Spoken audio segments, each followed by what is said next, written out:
The voice of sharing, 旅人的香。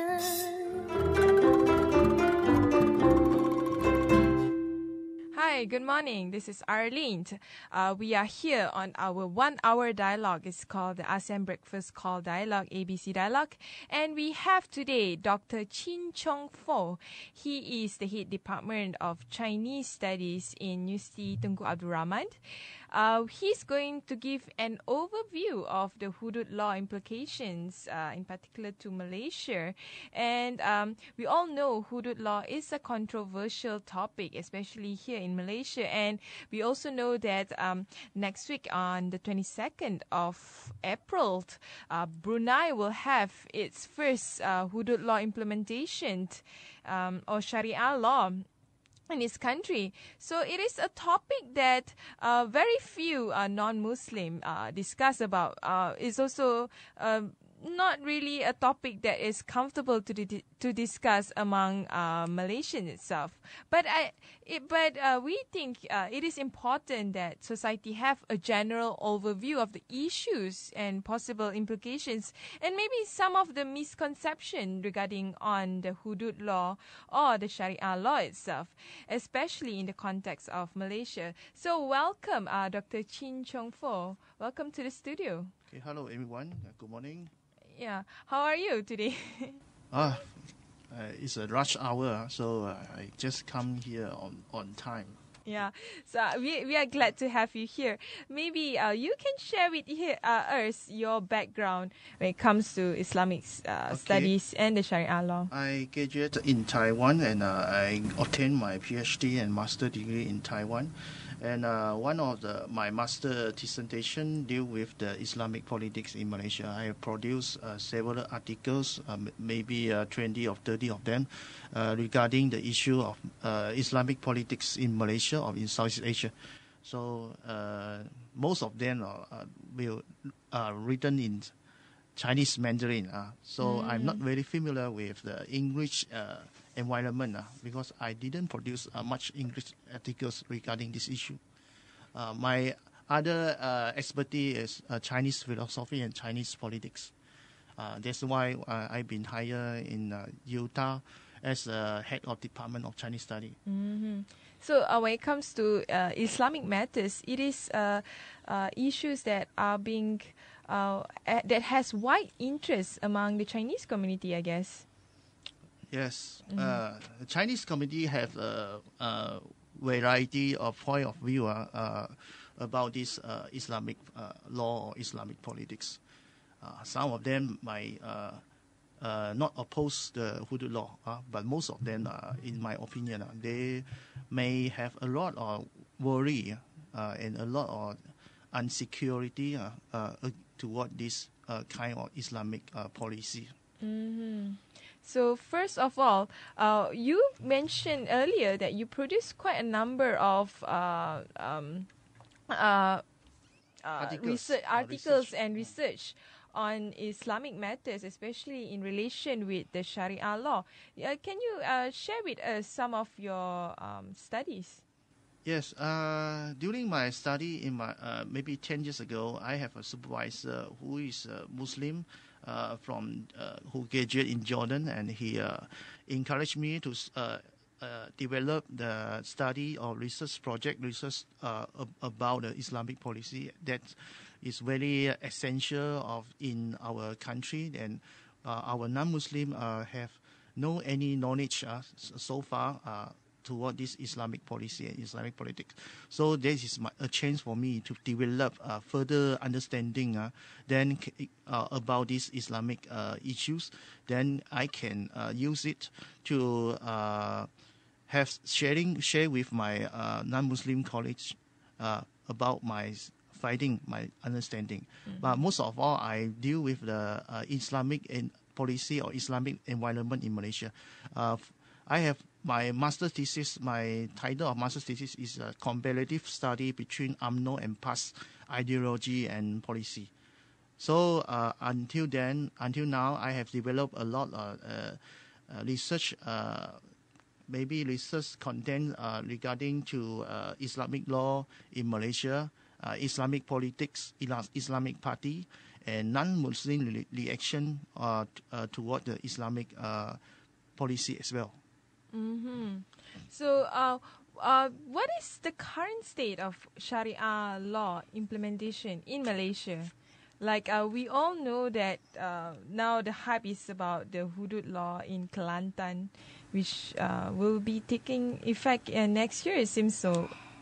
No, there is no any possibility. There is no possible for the Kelantan government to implement the Hudud Law, because we have a lot of obstacles to overcome if we want to implement such Hudud Law. Actually, past government has passed the Hudud Ordinance in 1993, back in 1993, 20 years ago. But so far, they have no right to implement the law, because that's all totally against the national constitution. Because based on our constitution, the jurisdiction of the state government only have certain scope. We cannot override the certain scope. The scope is that the state government only have the right to implement the Islamic personal law, including the marriages, Muslim rituals, and inheritance, or any law that is not written in civil and criminal law of from the legislation parliament. So we can our Malaysian code can divide to two levels. One is state court. This is about the jurisdiction of state government. Another is jurisdiction of federal government. So the criminal law and the civil law mostly under the jurisdiction of central government, that is federal government.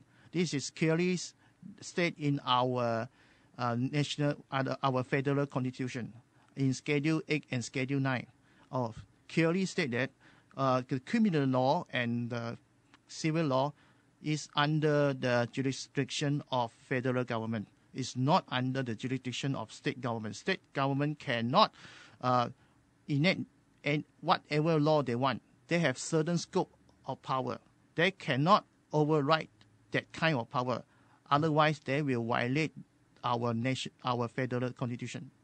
But can they do so if they want to, or is it something that is totally impossible?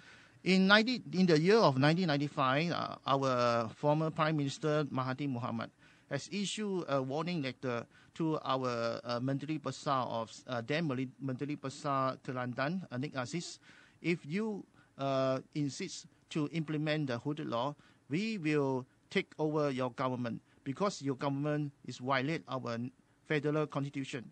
Therefore, your government will be a rebellion government. So, if Kelantan government only have the chance to implement such law when they declare independence from our federal constitution. So, if not, they have to come to a procedure to implement their law, because every law in our Malaysian have the procedure to follow. So they cannot implement whatever law they want. They have to bow on the jurisdiction of state.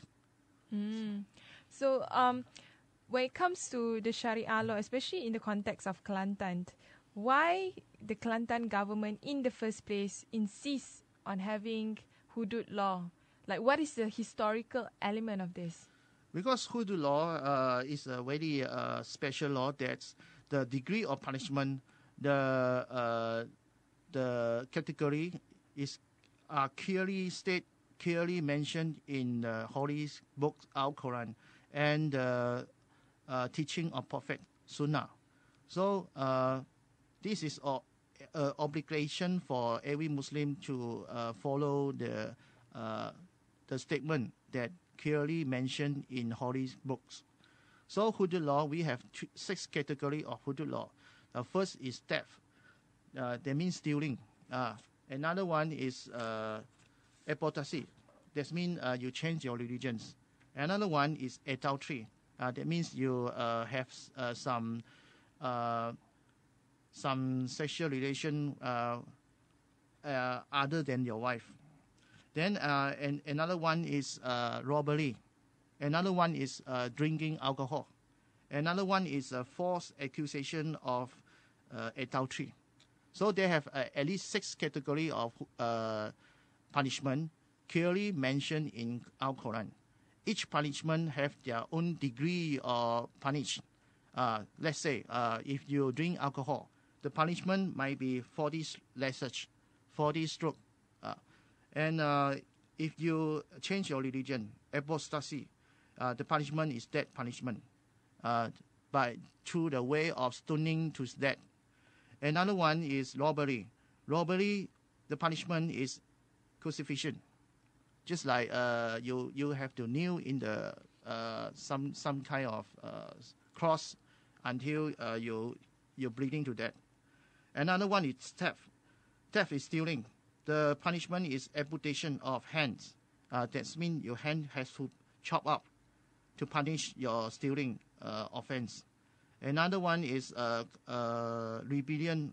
Rebellion is quite controversial because Quran didn't mention the punishment of rebellion, but some kind of scholar they insist rebellion also included into the category of hudud.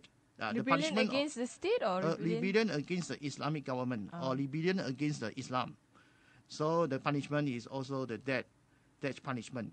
If you have accused someone adultery, then you didn't provide solid evidence, then it's a crime of false accusation of adultery.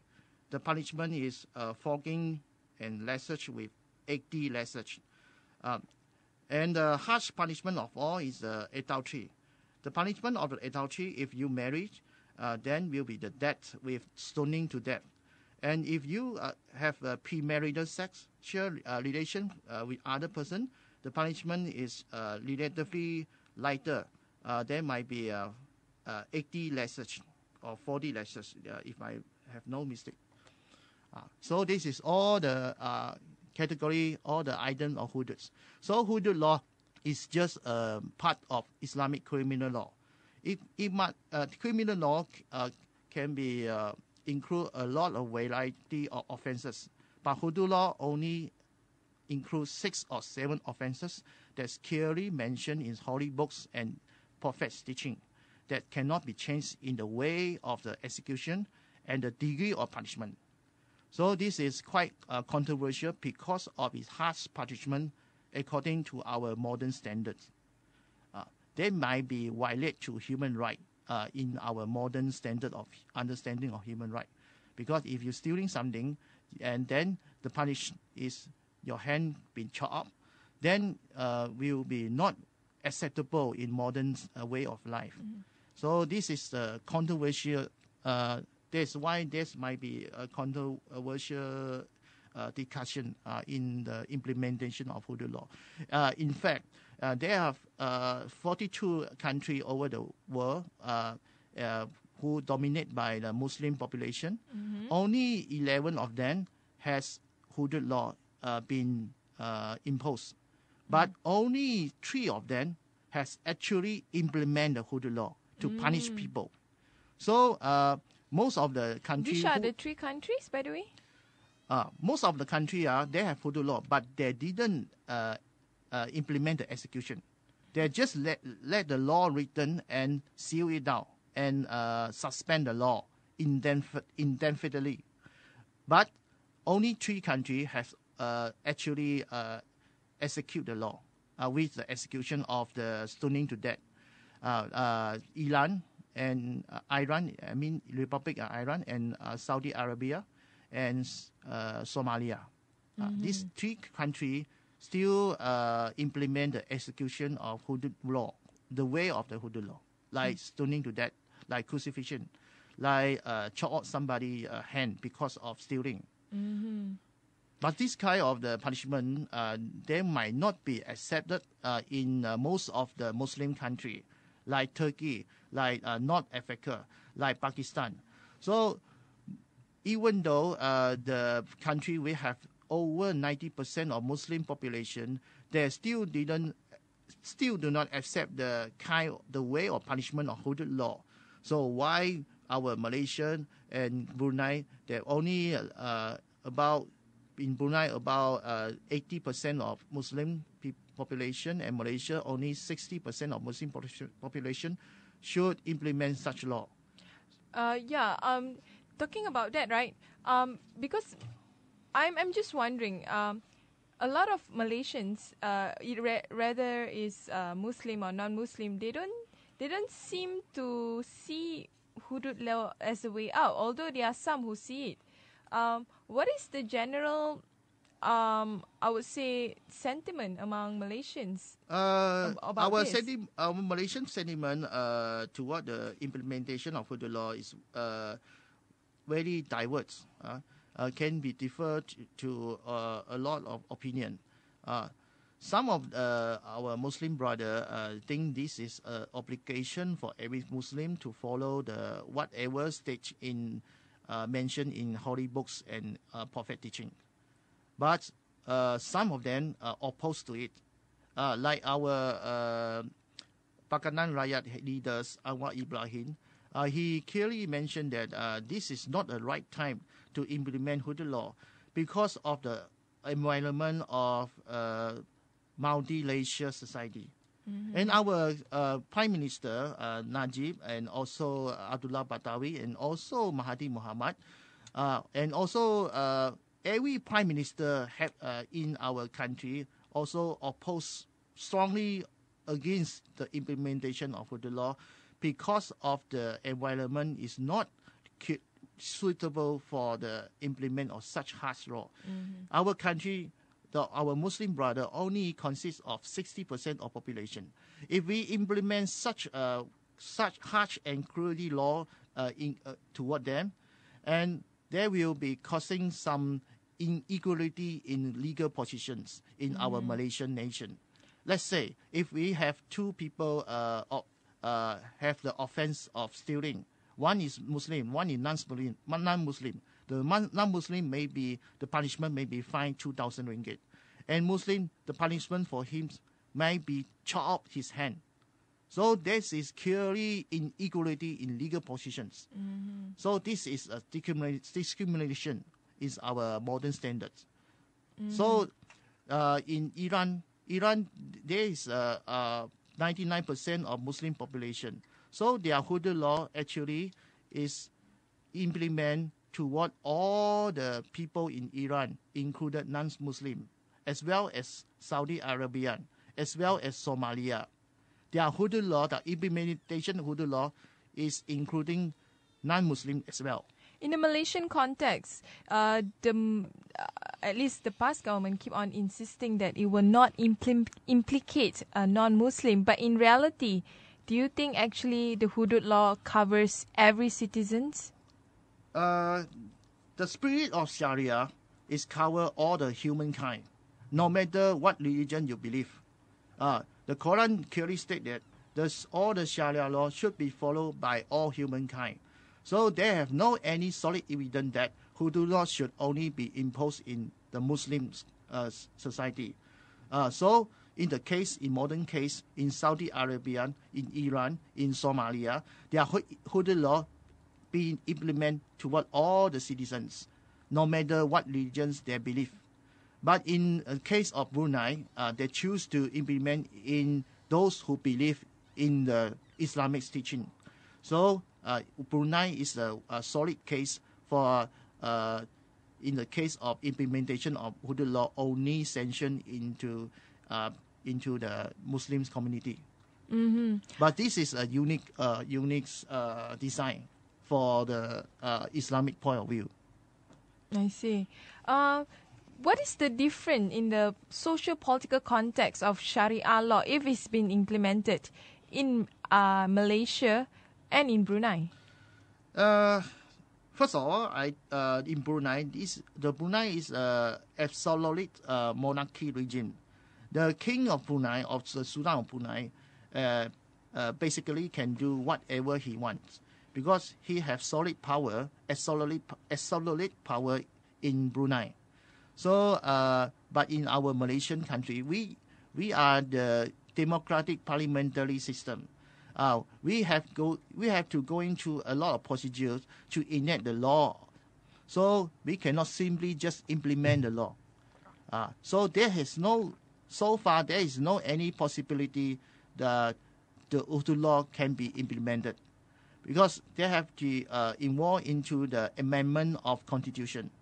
So far, the past member of parliament only consists below 1 of 10 of parliament members. So they have not such enough member seats to amend our constitution.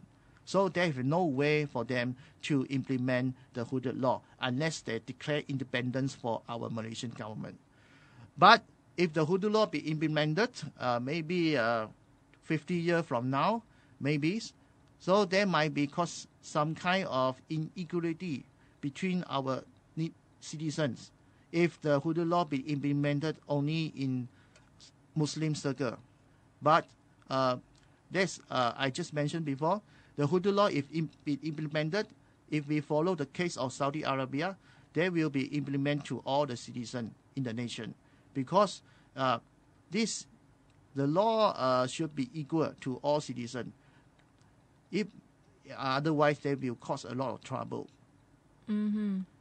A lot of the Muslim in Malaysia, do you think, from what you know about their own personal view, do you think they see Hudud Law as being something that as a responsibility of all Muslims to have it, or is it something that is belong to the pre-modern era of Islam? In my point of view, the Hudud Law, we are not well prepared for implement such law, because it involves a lot of items such as budget. Do we have any budget to hire the executioner to stoning somebody to death? Do we have a trainer, institution to train the people to chop up somebody's head or chop up somebody's hand? This is involved into the how we train the executioner, how we issue the budget, what is the location for the execution. Because in the spirit of Hudud, the execution should be located in the public area, should be let the public to see the process of execution. So what is the location? Is this a stadium or the pasar or some kind of hall to let people to come to see? So are we prepared to such environment of execution? This is first of all. And secondly, what is a judge? What is the lawyer? If the judge and the lawyer, they have drinking alcohol before, so how can they punish the drinking with 40 lashes or 80 lashes? This is moral issue.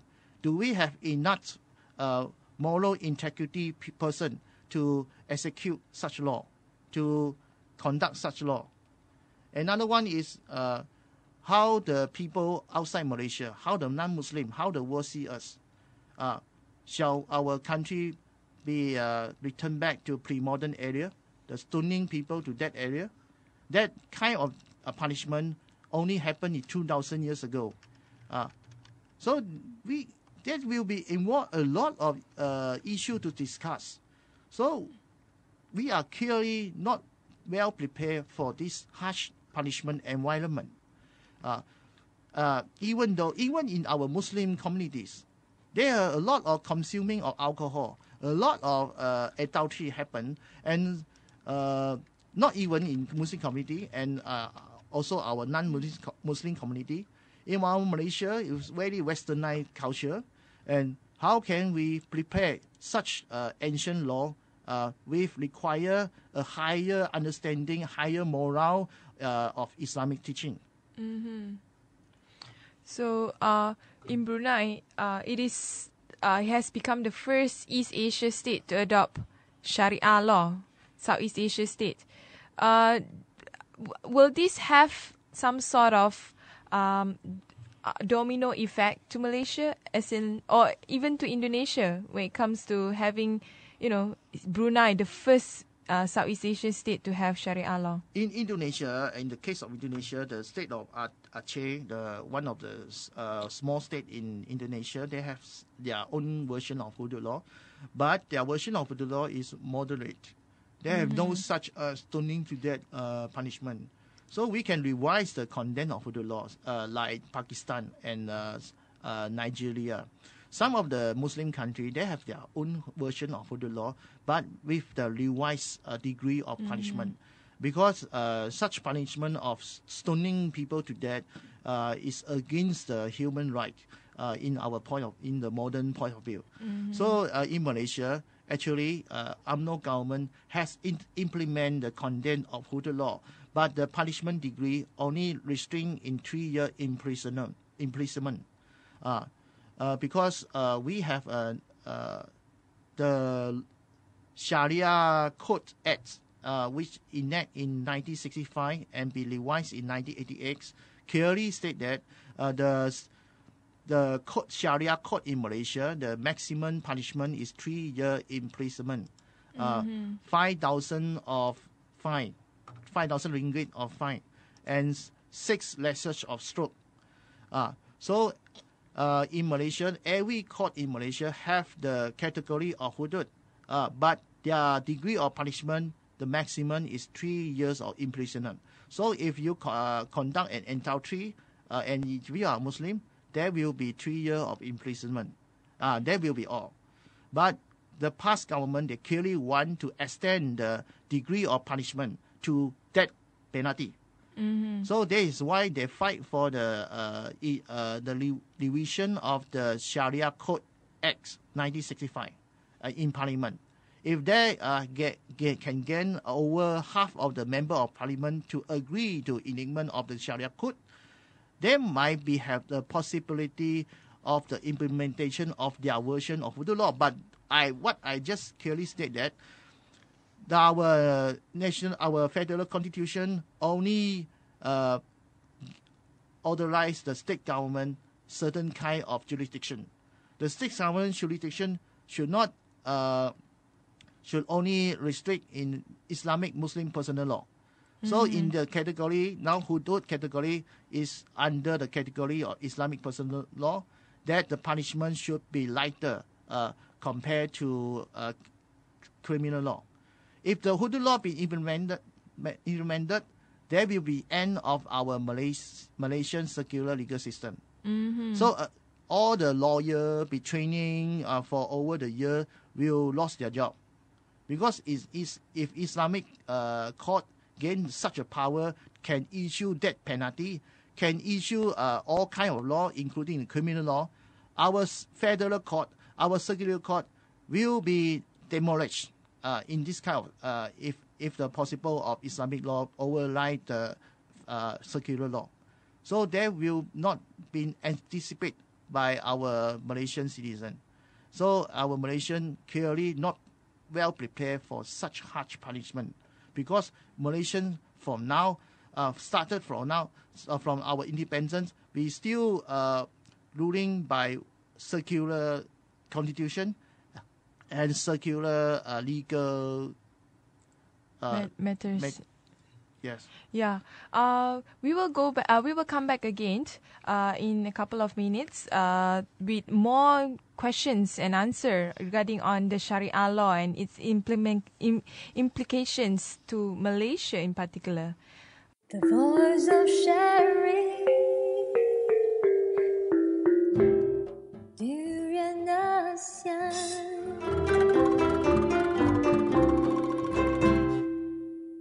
Hi, this is Arlene, and welcome back to Durian ASEAN. We have our guest here, Dr. Chong, to explain to us what is the implication of Hudud law to Malaysia. And my question to you, Doctor, what is the misconception that Muslim and non-Muslim alike have on the Hudud law? Some of them think that Hudud law is not a law from Islam, or because the word Hudud didn't mention in Al Quran. Actually, Hudud is follow the word by word the way of punishment from the teaching of prophet and the script or holy books. So it cannot be amended. It cannot be avoided. So it's a duty and obligation for Muslim to follow the teaching. So, but we have to adjust to the way of follow and to accustom to current environment. So just like what our political leaders Anwar Ibrahim and our Prime Minister Najib and as well as Abdullah Badawi mentioned, this is not the right time to implement Hudud Law in our current culture because our culture is culture of diversity. We are modernized culture. We are not well prepared enough to implement such harsh punishment. Our Muslim population are not well dominated enough to implement such Islamic law because our Islamic society has not been formed in our country, not like our Islamic environment, not as well as those in Saudi Arabia and Iran. So a lot of Muslim community they do not agree implement such harsh law in such hurry way. There's a lot of people who mention that the Islamic law has huge, or at least the Hudud law itself has huge discriminations against women when it comes to the implementation itself. How much discrimination would that be? This is one of the major controversial point of the Hudud law. Because in the Islamic Hudud law, a woman cannot be accepted as a witness for any offenses, such as adultery.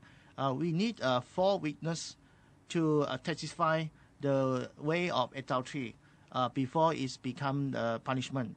But the 4 witnesses who will be testified not included women. So women cannot testify in the court. So this is one way of discrimination. Another way of discrimination, because we are very difficult to judge the adultery cases. But if the woman pregnant without marriages, she's suddenly pregnant, then there might be a case for adultery. Mm-hmm. So the woman might be do not have any equal legal position in Islamic Hudud law context. So this might be a discrimination. So a lot of the sentence would actually implicate women more than men because women will bear most of the burden when it comes to the Hudud enactment itself. In your view, why this is happening? Why is it like that? In my own understanding of Islamic teaching, every man and woman, every humankind have their own position, their own duty to carry on. The men have their duty. Women also have their different duty. Women should remain in house and nurture their children and everything. So that is why in Islam, only men can have the obligation to fulfill the prayer hours in Friday, and women the obligation also they have their own obligation, but they are not compulsory to attend to the mosque for Friday prayer. But men should attend the Friday prayer mosque during the prayer in Friday afternoon. But nowadays there are a lot of liberal interpretation about Islam or even the Islamic law itself. In fact, a lot of liberal Muslims do not see Hudud as being part of Islam. There's no mention of Hudud in Quran. So I'm just wondering whether there could be a possible, discourse happening right now where maybe Hudud is not really something that Muslims should look forward into. Some regarding the Quran teaching, what the Islamic idea is to implement a social of justice a justice, a way of justice, peaceful life. The target, the aim of Islam is the path toward our peaceful society and peaceful life. And we have a lot of way to achieve the target.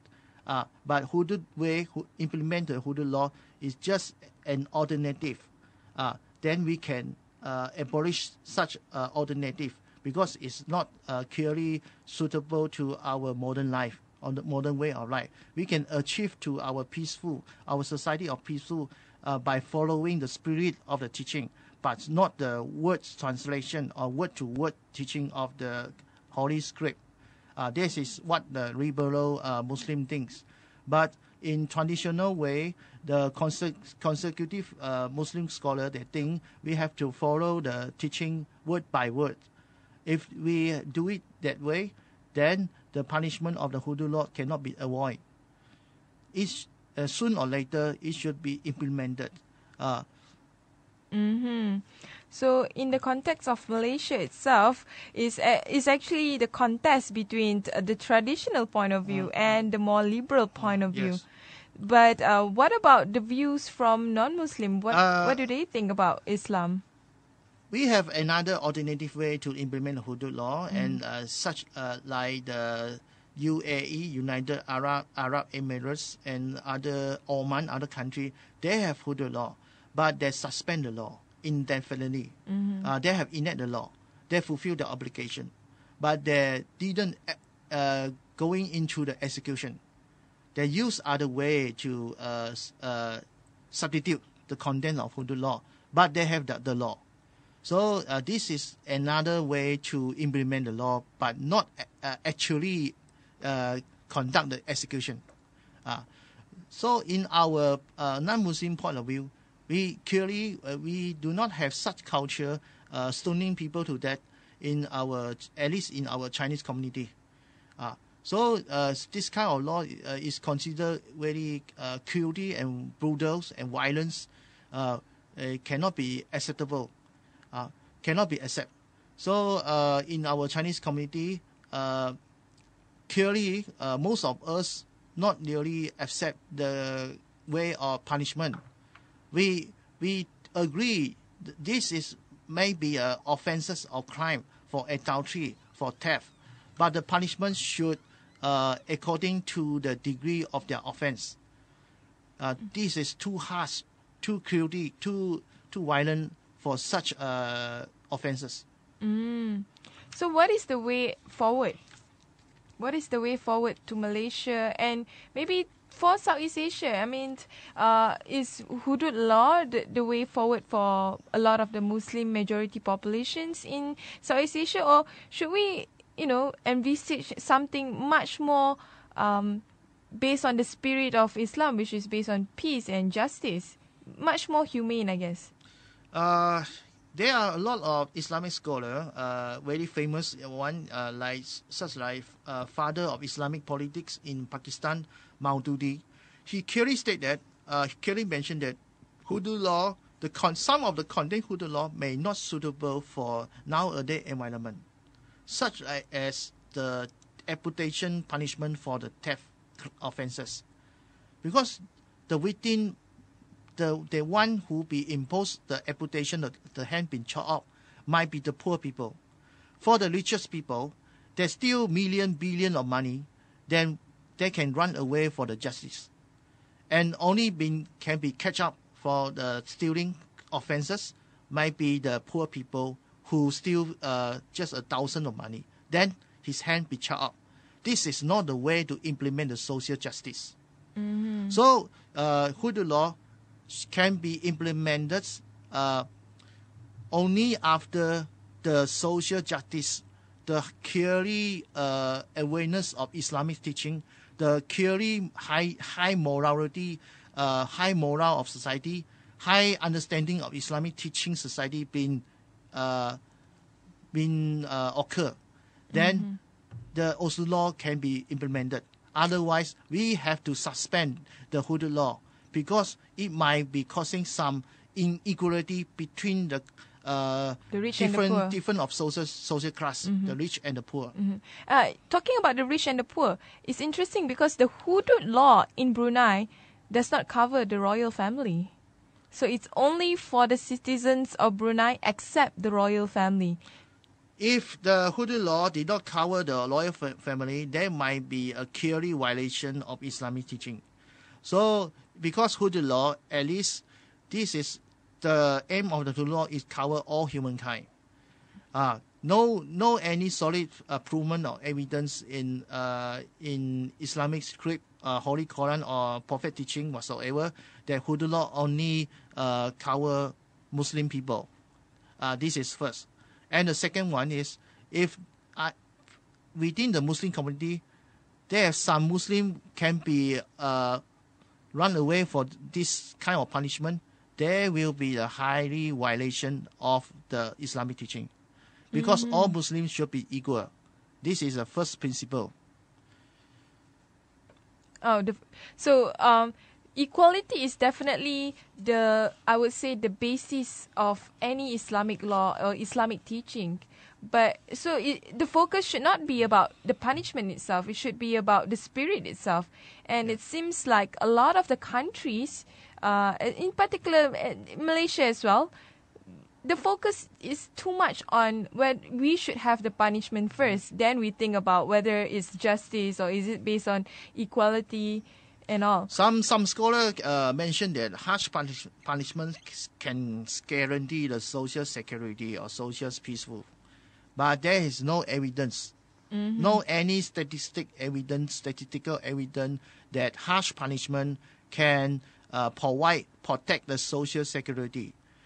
Like nowadays, communist China, there has the hardest punishment against the corruption. Which is death sentence, the right? Death penalty for the corruption crime. But the corruption cases are still very rampant in China. So we cannot guarantee. The harsh punishment can protect our social peoples. The social people can be protect only our mutual respect and the rule of law, of collective understanding of social value and discipline. So, if we want to implement such law or any kind of law based on one teaching of religion, we should form a society that have the highly understanding of such religious teaching. So, the Hudud Law clearly is a law of the particular religion. So our Malaysian society is not ruled by the particular religions. We are ruling by multi-racial and multi-religious ideology. So we cannot subject our all society to one particular religion. So this kind of law clearly based on the particular religious context is not really suitable for nowadays. This is the first point. A second point is, if Hudud Law can be implemented, then will cause a lot of inequality between the Muslim and non-Muslim, and also between the poor and the rich.